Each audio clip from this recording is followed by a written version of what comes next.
c'est Mariam Siré, 22 ans, étudiante en 3e année de finance comptabilité à Pigé, Côte d'Ivoire.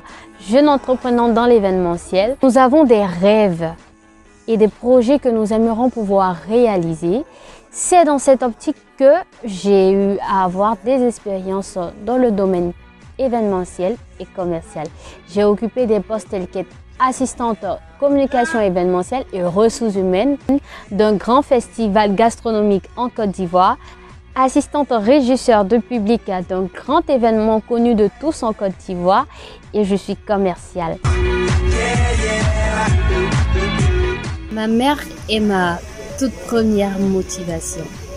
Mon envie de me challenger, de renforcer mes compétences, mon envie d'être indépendante, mon envie de réussir et d'impacter positivement les gens.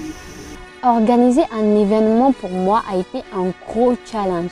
Vous vous rendez compte, cette jeune fille en train de manager une vingtaine de jeunes tout comme elle? Waouh! Je me rends compte que j'ai pu réaliser.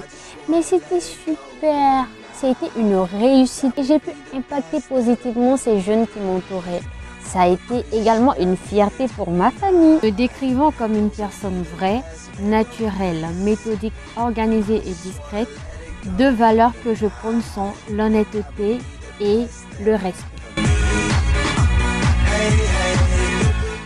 Mon sens de responsabilité et ma force pratique m'ont permis d'apporter un plus aux jeunes, qui est la confiance en soi, le dynamisme et la rigueur.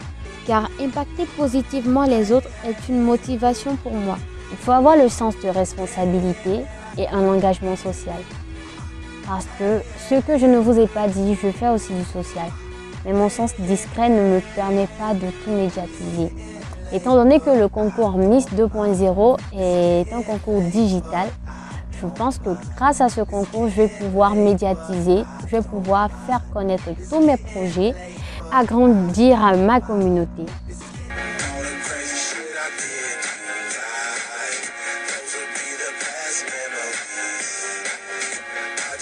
Ce qui m'a donc poussé à m'inscrire au concours Miss 2.0, c'est que c'est un concours qui met en avant le leadership féminin. Non pas qu'être belle, mais aussi être battante, dynamique, avoir le sens de responsabilité et l'engagement social. Comment est-ce que je vis au camp et coupée du monde? C'est quand même difficile. Je le vis bien et à la fois mal. Mal parce que au départ, on n'avait pas possession de nos mobiles. On ne pouvait pas avoir de nouvelles des parents, comment est-ce qu'ils vont, et les parents n'avaient pas de nos nouvelles. Et le manque s'installe. Moi qui suis une personne très émotive, c'est difficile à vivre. Mais avec le temps, je m'y fais.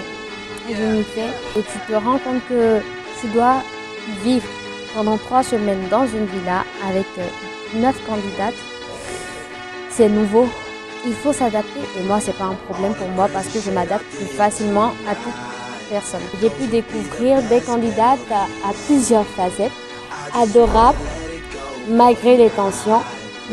En plus de cela, j'ai pu me faire des affinités avec ces merveilleuses personnes.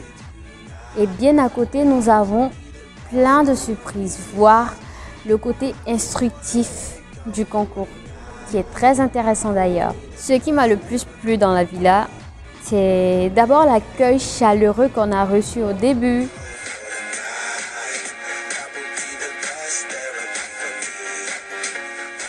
Évidemment que j'ai eu des moments de découragement où je sentais que mes efforts revenaient à zéro et les filles étaient vraiment présentes pour moi, ce qui m'a fait le plus plaisir et m'a redonné le sourire. La vie est déjà une compétition. Être en compétition, c'est se libérer et dégager ce qu'on a au fond de soi. Dans la Miss 2.0, la tâche ne sera pas facile parce que je rentre dans une nouvelle vie où je vais côtoyer et collaborer avec de nouvelles personnes, des partenaires que je voyais peut-être seulement qu'à la télé ou les réseaux sociaux. Cela n'empêche que je reste cette personne vraie et naturelle, loyale avec beaucoup de sens de vie, surtout car c'est très important. Je n'oublie pas mes différentes activités existantes et projets à mettre en place. Je me vois déjà agrandir ma communauté et toujours impacter positivement.